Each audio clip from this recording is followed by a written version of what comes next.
Halo teman-teman semuanya, selamat datang kembali di channel YouTube Pax20 Journey. Oke, jadi pada kesempatan kali ini kita akan bahas ya. Video ini aku buat bukan untuk rekomendasi atau apapun ya. Ini hanya sekedar sharing saja.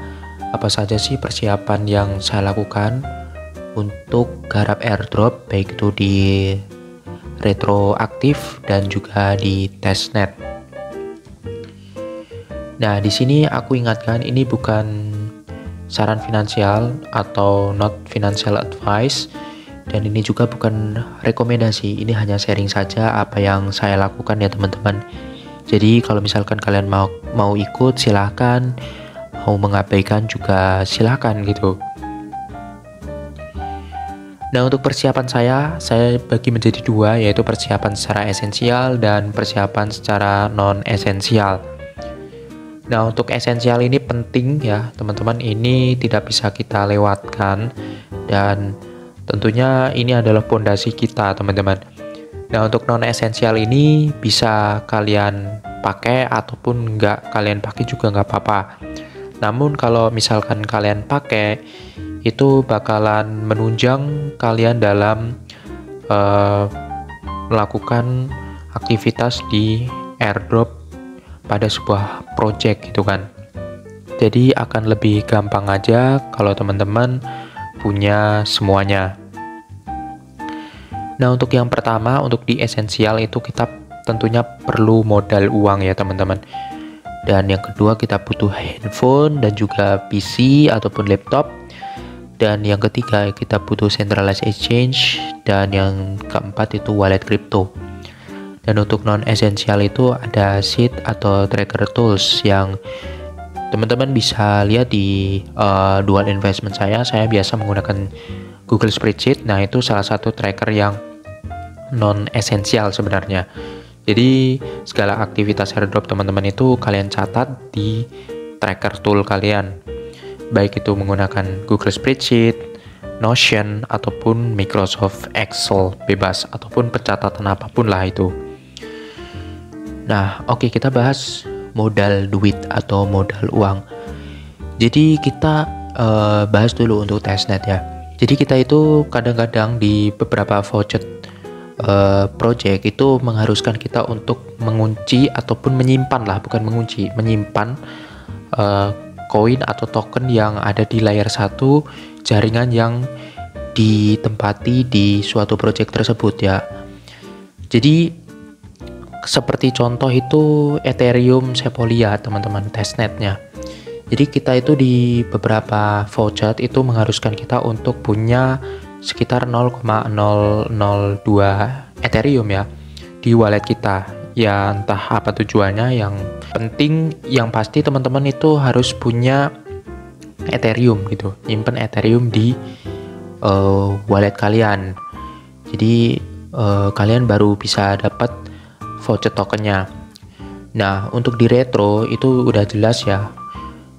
Retro itu kan airdrop yang perlu modal ya, dan token ataupun koin yang kalian beli menggunakan modal kalian itu nantinya akan digunakan untuk misalkan untuk nge-swap, nge-staking, nge-bridging, lending and borrowing, dan jadi liquidity provider, dan masih banyak lagi. Selain itu, koin dan token yang kalian beli itu dipakai untuk gas fee, karena setiap kita melakukan aktivitas di jaringan blockchain pastinya akan ada gas fee yang harus kalian gunakan ya. Dan yang kedua yaitu centralized exchange atau CEX. Nah, ini sebagai tempat kita untuk beli token ataupun koin yang nantinya akan kita kirim ke wallet kita dan kita gunakan untuk garap-garap airdrop. Dan untuk centralized exchange yang saya gunakan ini bukan rekomendasi, ini hanya sharing saja. Jadi saya akan bongkar aja teman-teman di sini. Yang pertama itu saya menggunakan exchange Thrift ya. Nah, kenapa saya menggunakan Thrift? Jadi di Thrift ini kita bisa melakukan penarikan di stablecoin USDE atau USD Ethena di chain ERC20 atau Ethereum Mainnet. Karena saya lihat di Thrift ini itu untuk penarikan USDE dia itu harga gas fee-nya murah ya teman-teman. Dibandingkan dengan centralized exchange lainnya, bahkan di centralized exchange global itu fee-nya lebih murah di Thrift teman-teman. Jadi nanti bisa kalian cek sendiri ya untuk di Thrift ini. Kalian lihat untuk penarikan USDI apakah sesuai yang saya katakan. Nah, untuk yang paling murah itu biasanya di pagi hari dan juga di weekend itu gas fee-nya murah teman-teman untuk USD Ethena di jaringan ERC20. Dan berikutnya yang kedua ada Indodax. Indodax ini saya gunakan untuk melakukan penarikan USDT ataupun USDC di chain BEP20 atau BSC ya teman-teman. Nah, karena di Indodax untuk penarikan stablecoin USDT ataupun USDC itu di BEP20 itu nggak ada gas fee-nya. Nah, berikutnya di Maxi. Maxi ini saya gunakan untuk melakukan penarikan di koin Hyperliquid teman-teman, di chain Hyper EVM. Karena setelah saya observasi di berbagai exchanger, hanya Maxi aja yang nyediain penarikan Hyperliquid dengan chain Hyper EVM. Di centralized exchange lainnya kayak Bitget, terus juga Get.io itu hanya ada Hyperliquid saja, nggak ada yang Hyper EVM. Dan selain itu biayanya juga cukup murah ya teman-teman, nggak sampai Rp1.000, bahkan di bawah Rp100 lah dengan harga hype per video ini dibuat. Nah, untuk cek lainnya seperti Binance, OKX, Bitget, Get.io, dan masih banyak lagi, itu kalian download aja sebanyak mungkin. Kalian pilih lah centralized exchange yang menurut kalian bagus untuk kalian gunakan untuk penarikan koin atau nge-swap gitu kan. Karena biasanya saya juga kayak gitu teman-teman, cari gas fee yang paling murah di setiap exchanger. Nah, berikutnya itu wallet crypto. Nah, wallet crypto ini itu dijadikan sebagai gerbang pintu kita untuk masuk di dunia Web3 teman-teman. Tanpa kalian punya Web3 wallet, kalian nggak bisa garap retro airdrop ataupun testnet, karena semuanya pastinya garapnya harus pakai wallet crypto ya teman-teman. Jadi entah itu testnet, entah itu retroaktif, itu kalian perlu wallet crypto. Nah, wallet crypto ini ya tentunya untuk menyimpan aset crypto yang kita miliki ya teman-teman.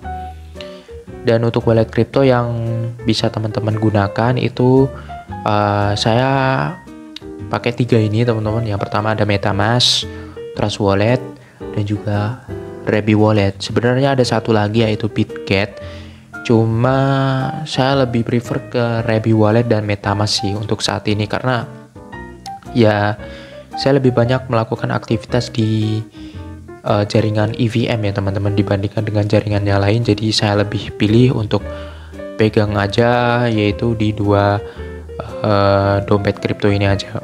Oke teman-teman, itu aja untuk persiapan yang aku lakukan, yang saat ini aku persiapkan untuk menggarap airdrop di video-video ke depan gitu. Kalau misalkan teman-teman bingung ataupun ada pertanyaan, bisa tanyakan saja di kolom komentar atau bisa DM aku di sosial media aku ya, baik itu di TikTok, Twitter, Instagram, dan lain-lain ya. Kalian tanyakan saja ataupun di kolom komentar, nanti saya bakalan jawab pertanyaan teman-teman ya di kolom komentar. Oke, sekian, terima kasih, dan sampai ketemu lagi di next konten aku berikutnya dan di project kedepannya.